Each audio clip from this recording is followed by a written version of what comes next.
안녕하십니까. 닥터 파이낸스의 김영환 교수입니다.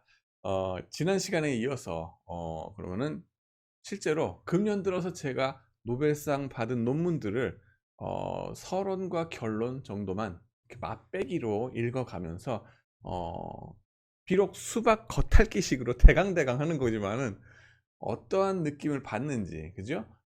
그런 거에 대해서 좀 같이 나누고자 합니다. 구체적으로 이게 무슨 이론이다, 어쨌다, 이렇게 자세하게 들어가는 거는, 일단 경제학 교수님들의 영역이고요. 제가 감히 그렇게 이제 이 번데기 앞에서 주름을 잡아서는 안 되죠. 그래서 저는 그냥 어깨 힘 축 빼고 그냥 일반인으로서, 그죠? 좀 경영학 하는 사람으로서 좀 쉽게 쉽게 요즘 느끼는 거하고 일상 돌아가는 거하고 이 논문들하고 어떤 연관성이 있을까를 그냥 한번 생각해보는 그런 시간을 가지도록 하겠습니다. 그 첫 번째입니다. 뭐 이제 금년에 들어서 이제 제가 매일 그 뭔가를 읽어서 올리는 거, 그죠? 작년에는 영어 성경을 해가지고 아주 좋은 시간이었다고 말씀드렸죠. 이번에는 경제학의 고전. 뭐니 뭐니 해도 경영의 근간은 경제학이다. 그래서 이걸 보면서 제 학부생들 이나 MBA 학생들은 좀 더 경제학을 친숙하게 하시는 좀 그런 계기가 됐으면 좋겠습니다. 뭐 이것 때문에 더 멀어지시면 좀 곤란하긴 한데 그럴 일은 없을 거라고 생각하고요. 그래서 이제 그런 뜻으로 읽어 나가는 거라고 보시면 되겠고요. 온고지신, 네, 우리 학교가 무슨 학교입니까? 성균관대학교. 그래서 사자성어를 잘 아셔야 됩니다. 온고지신 무슨 뜻입니까? 고전을 으뜻하게 익혀서 먹으면은, 그죠? 지식이 새로워진다. 요즘 들어서 뭐 벌어지는 일들하고 역사는 반복되기 때문에, 그죠? 수십 년 전에 우리의 선배들이 고민했던 바들이 뭔지 그 컨텍스트를 한번 좀 보면은 요즘에도 한번 적용해 볼 만하지 않을까 하는 생각인 겁니다. 단적으로 스태그플레이션 같은 거 요즘 얘기들 많이 들어가지 않습니까? 그게 한 70년대 초반에 있었던 그런 건데 그 노벨상 받으신 분이 또 그 관련해서 무슨 얘기 했는지 그런 거 좀 궁금하지 않을까요? 그죠? 물론 제가 뭐 정확한 정답을 드릴 수도 없고 능력이 부족해서 그렇지만 적어도 이쪽에 그 성현들이 먼저 말씀하셨다 하는 거를 같이 한번 보시고 그 다음에는 뭐 여러분들이 더 관심이 가는 거에 따라서 알아서 거기서 이제 직접 읽어보시면 충분하지 않을까 하는 겁니다. 여기 직접 읽어도 돼요. URL 제가 드리는데, 그죠? 논문 PDF 다운로드 받으실 수 있거든요. 직접 공짜예요. 공짜. 네, 돈도 안 내도 돼. 가능합니다. 뭐냐면은 논문이라고 하는 거는 사실 웬만한 대학교 1학년생, 고3생 내지는 이제 딱 수능을 마치고 대학 입학을 딱 들어간 애들, 걔네들이 읽어서 얘네들이 알아들어야 되도록 그렇게 쉽게 써져야 돼요. 네, 이거는 저의 얘기가 아니라 세계적인 물리학자 리처드 파인만이라는 분. 예, 파이낸스에서도 파인만 카츠라는 그 유명한 공식이 있는데 물리학자 파인만이라는 교수님이 말씀하신 거예요. 여러분의 논문 뭐 물리학의 최고의 이론 어쩌고저쩌고 되게 복잡하고 막 노벨상 받을 것들 되게 막 못 알아들을 것 같죠? 그게 아니란 거예요. 남들이 못 알아들으면은 네 논문이 아직 덜 익었다. 이 어린애들도 삼척동자도 거의 똑똑한 삼척동자, 그죠? 내지는 학부 1년생들이 알아들을 만한, 알아 읽을 만한 논문을 써라. 읽기 쉽게 써라. 리더빌리티, 가독성이 좋아야 된다는 거예요. 그래서 그렇기 때문에 제가 또 계속 읽어서 여러분한테 올리는 거고요.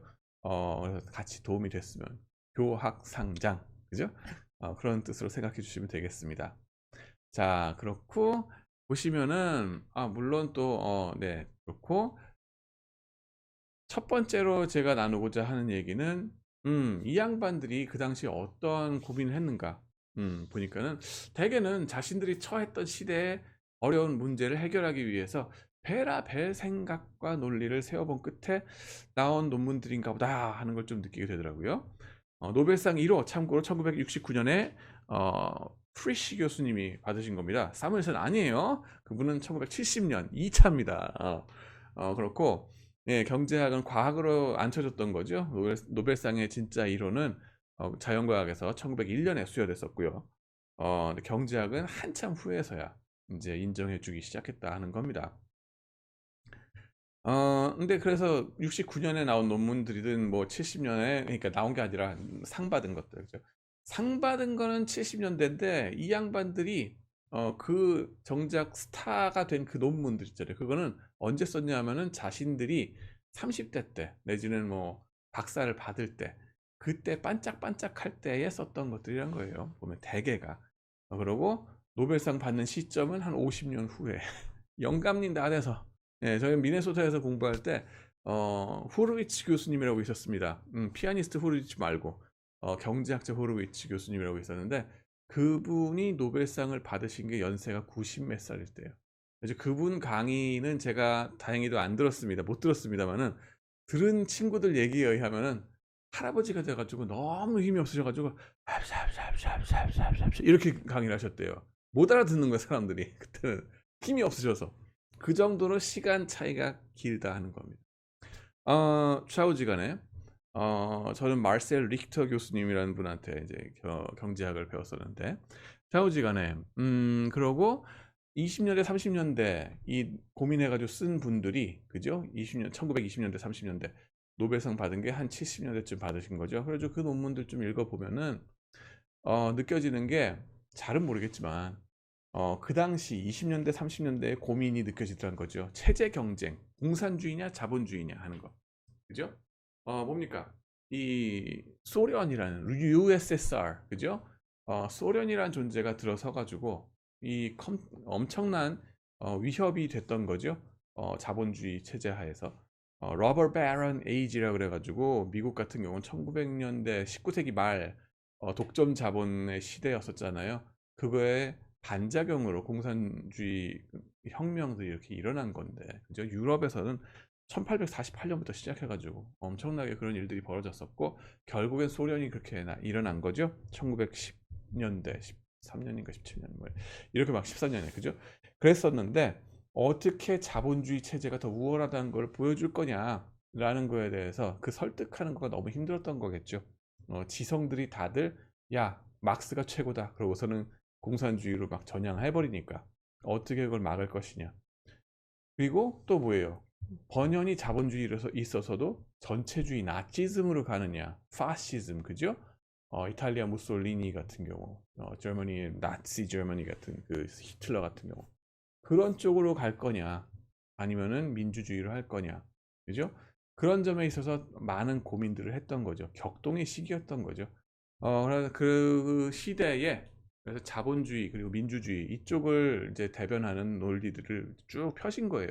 그래서 슌페터의 책이 근데 되게 유명했던 것 같고 그런 데에서 이제 결국 자본주의가 결국 공산주의를 이길 건데 왜냐하면은 끊임없이 경쟁에서 이기기 위해서 창조적인 파괴를 하기 때문이다. Creative Destruction이라는 그런 얘기 있죠. 그런 것들이 이제 논의가 되는 것 같습니다. 뭐 말하자면은 뭐 개인 차원에서는 뭐 데미안 책 읽어보시면 아프락사스가 뭐 성숙하기 위해서 아래 껍질을 깨고 나오는 그런 힘든 과정을 거쳐야 된다 그러는데 사회 차원에서는요 그런 알 깨는 작업이 한두 번 일어나는 게 아니라 기업마다 매 순간 매 년도 일어나야 된다는 거죠. 왜? 안 그러면 경쟁에서 도태되니까. 그거를 자연스럽게 할 수밖에 없게 만드는 게 자본주의 시스템이다. 그래서 우리가 공산주의를 이길 것이다 라고 얘기해서 슌페터 교수님이 그렇게 유명해졌던 거고요. 이분은 참고로 노벨상을 못 받으셨어요. 왜냐하면 그 당시에 노벨상 경제학상이 없었기 때문에 노벨 경제학상 주기 전에 벌써 돌아가셨기 때문에. 하지만은 그 제자들이 사무엘슨 같은 분들이 이제 나중에 받은 거죠. 이분 하버드에서 계셨었고 그 다음에는 이노베이션, 그죠? 기술 혁신 이런 거에 대한 강조를 이렇게 남기신 걸로 유명하더라고요. 그래서 한번 좀 읽어봤습니다. 두 번째, 체제 경쟁에서 소련 경제학자들도 노벨상을 탄 적이 있더라 하는 게 좀 놀랐습니다. 칸토르비치라는 분인데요. 유태인 계통의 이름이세요. 무슨 비치 하면은 동구권인데 주로 또 이제 주이시 계통 쪽이 이런 이름이 나오는 것 같습니다. 좌우지간에 소련 국적이라 그래가지고 저는 결국 뭐 혹시 미국으로 그 국적을 바꾸지 않았을까라고 궁금했었는데 그게 아니더라고요.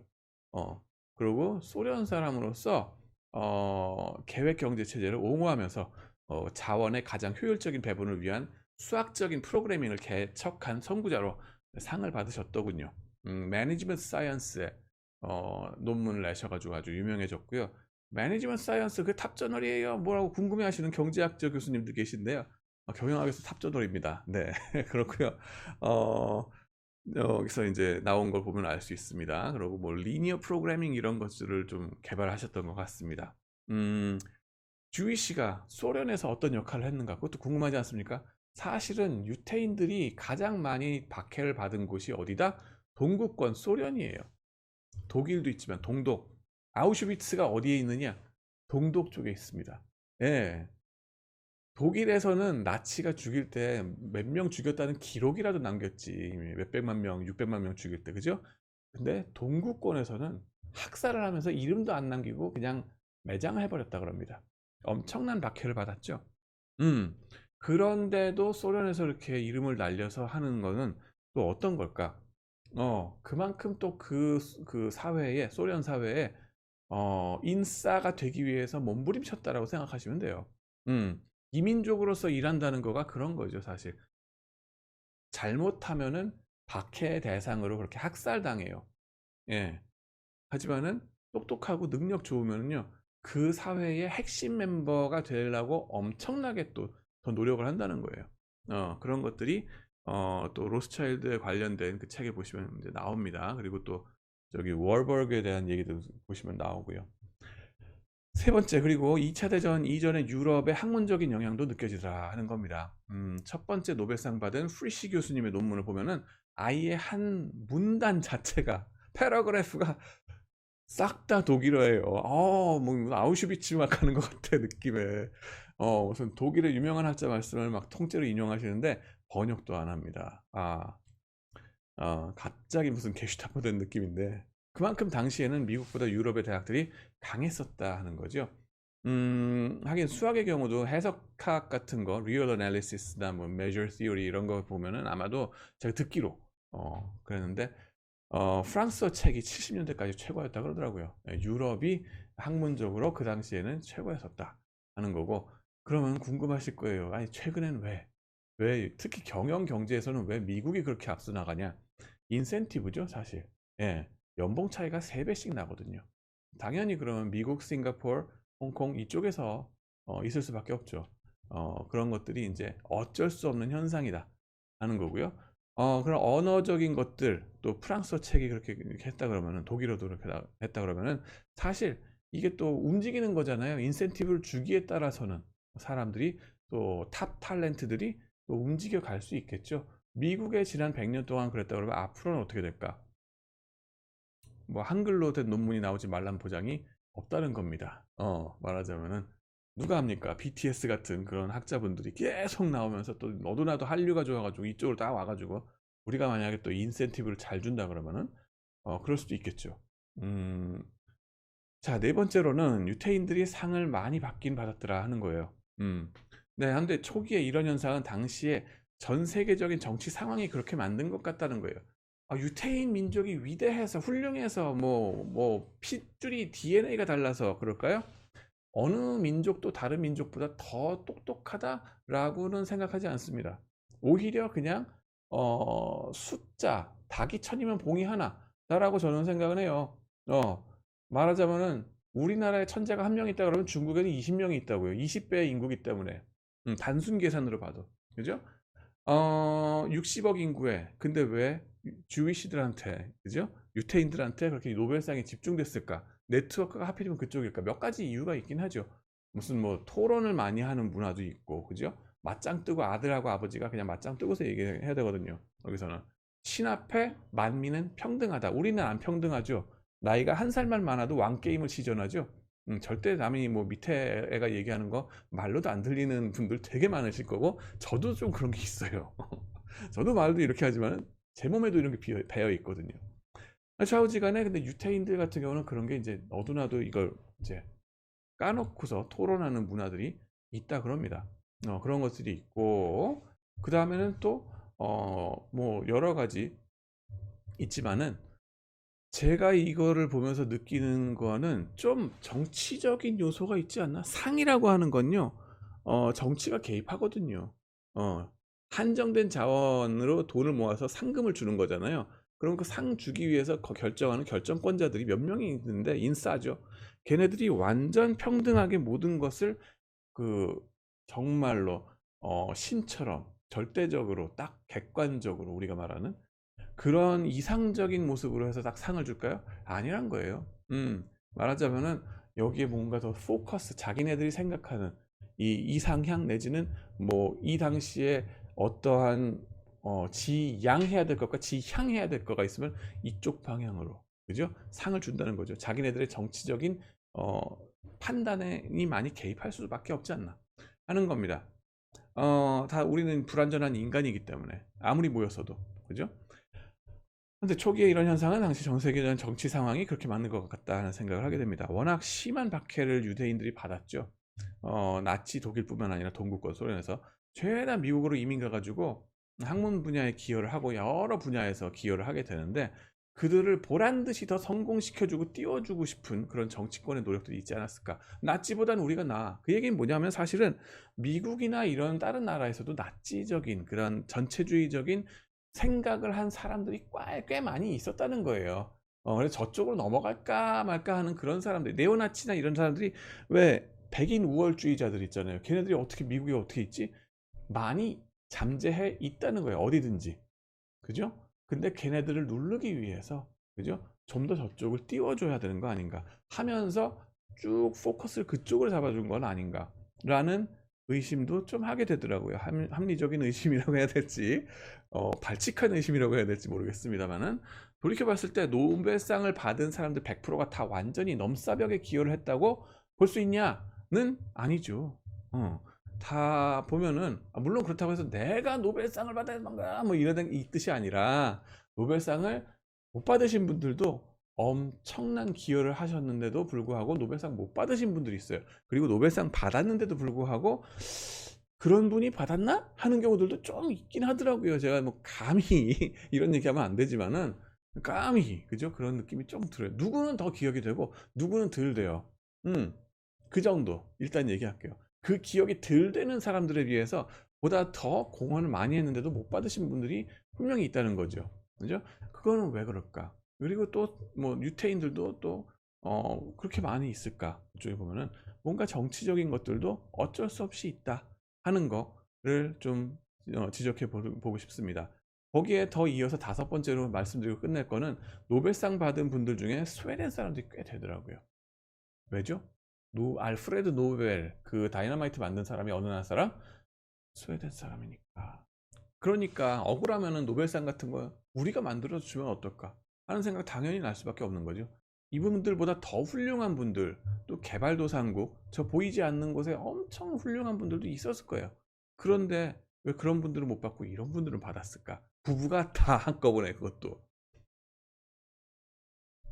그런 생각을 좀 하게 되더라고요. 사실은 그런 노벨상 위원회에, 그죠?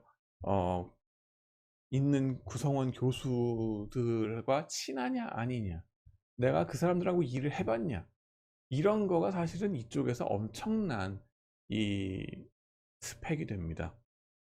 핵인싸가 된다고. 핵인싸.